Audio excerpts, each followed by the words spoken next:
on, little pig.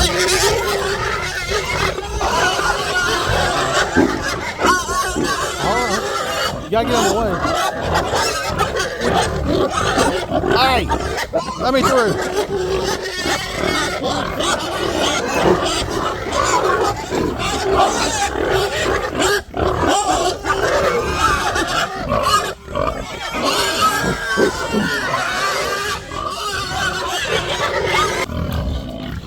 So I once heard someone say the only time they ever heard their grandpa cuss is when the pigs got out, or on pig moving day. Come on.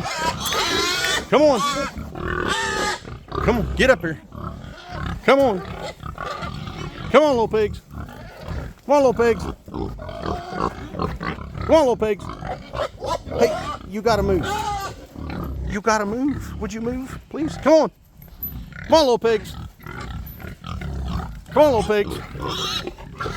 She's usually the most stubborn one right there with the red butt, but she runs right in. Come on, little pigs. I guess you're gonna be stubborn today. Come on, little pigs. Come on. Hey, come up here. Come here. Don't follow me. It's all or none. Come on. Come on, little pigs. Let's go. Little pig. Little pig. Little pig. Come on. Come on. Come on, little pig. Come on, little pig. Come on. Get in here. Let's go. Let's go. So I'm moving them to this paddock because it really needs a working over.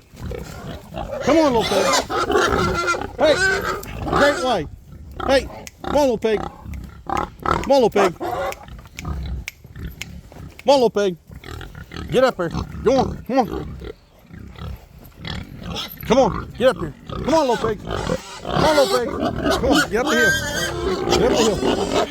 Come on, little pig. Come on, little pig. Come on, little pig. You guys. You. Now listen. Alright, so probably what I'm going to have to do is feed them up here in this new paddock and then come down and lock the gate while they're all distracted. And they found the greenery. That's all it took. Alright, sneak back down here and get this gate closed.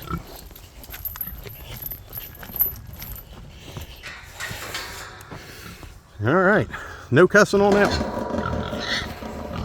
Alright, now they're making their way up through there. This paddock here, so the piglets were over here in this one, and you can see they've got this just really opened up in here. So what I did, and the two sows were in this one, but they're not having an impact hardly at all. So I decided I was going to swap them.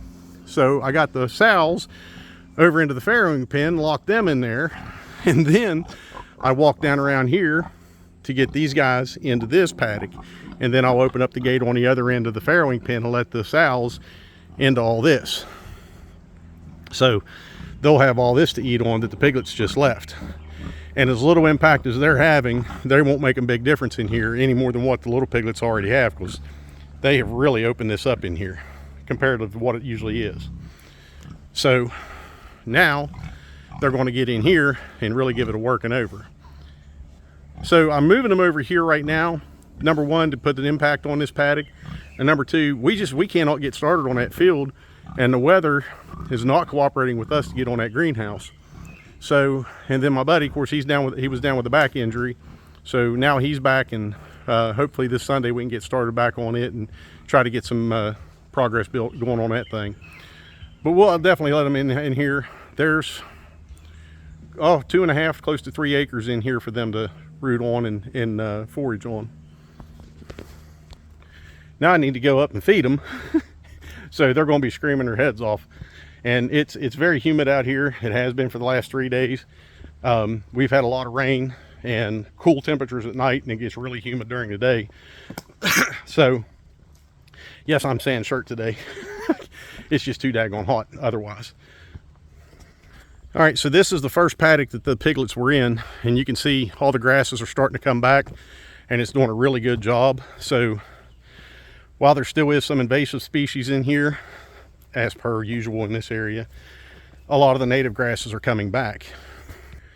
So they say one of the big benefits of having pigs in an area like this is when they root everything up and pretty much strip the land, is that it allows ancient seeds from old, pretty much not growing anymore, vegetation to actually take root again, because they don't have the competition, not being choked out by everything else.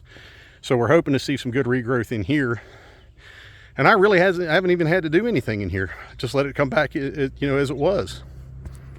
Surprisingly, the spring that they had got started down here, it was a seep that was just keeping this a flowing river of mess.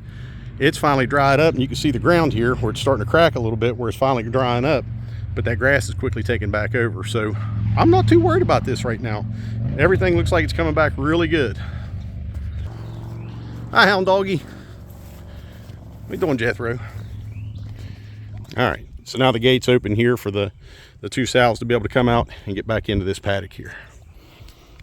Now I get to collect all the feed bowls to feed the piglets and move up to their new paddock. Hey, Peppa. What do you think of your new digs, huh? What are you thinking of your new digs? Hi, Cokers. So these two girls, they're not having a big enough impact, and there's plenty of vegetation left in that paddock for the piglets, so that's why I'm letting them in there. All right, so about a week and a half ago, I started soaking my feed for the pigs. A lot of different reasons for this. Number one, I went to a 14% pig finisher away from the 16% pellets that I was feeding them. And this stuff is, when it's dry, it's real powdery, and pigs typically root with their nose and snort while they're feeding. And of course they blow it all over the place, and more of this is wasted than the pellets are. So I started soaking my feed, and they say about 9 hours of soaking in water, that, you know, it helps improve the nutritional availability to the pigs. So I go through almost a whole can in 2 feedings, because the piglets get 2 5-gallon buckets full, and then the pig, or the sows and the boar, they get about 1.5 full scoops of this. So they seem to be doing well with it. You can smell that, and definitely smell that there's something going on in there. So it is fermenting after about 3 or 4 days. And that's absolutely fine, because it improves their gut biome, the microbiome of their gut. It improves the available nutrition in the grains and stuff to them. And I've been adding whole oats in it as well. It adds kind of some bulk, a little bit of fiber to it, and it helps fill them up more, so they get fuller and stay satisfied a little longer with this. Not to mention the carbohydrates, addition to carbohydrates that they're going to get for energy and stuff, since they are walking and rooting and all of this. So this is part of their paddock that they're in. You can see, I mean, other than a couple trails in here, it's really overgrown. So there's the normal path that the sows take in and out by the house, but there's a lot of vegetation in here for the piglets, so I really want them to give that a working over. And they are growing. Since I've increased their feed, you can definitely tell a difference in all the piglets. They are growing a lot better. Since increasing, where I was giving them 1 5-gallon bucket a day, it's been several weeks now. I've been feeding them 2 full buckets a day, so pretty much a full bag, a 50-pound bag a day for the piglets, and their growth has really increased. So this is just another added step in improving the nutrition for them and getting better growth. And while this nutrition is definitely important to them, I much prefer them on natural forage. And even if they had plenty of natural forage, like overwhelming amount of natural forage, I would still supplement them once a day with the feed. So not too bad a day. All I did with the piglets is I locked them out of the farrowing pen, and so they couldn't get in there, because that's usually where I feed them, so I can stay out of the mud for the most part. But I just locked them out of there, opened up the fence between the sows' paddock and theirs, let them get over there. I moved their feeders over there. I fed them today. They both went over, no problems at all. I closed the fence behind them, secured it, and then got the piglets down through the other gate so they could get in here. So 10 of 11 pigs moved today with no cussing. So that's a win in my book. Anyways, I still got more stuff to do today. I'm taking advantage of the sunshine, getting that good vitamin D, stay prepared, stay free. God bless y'all.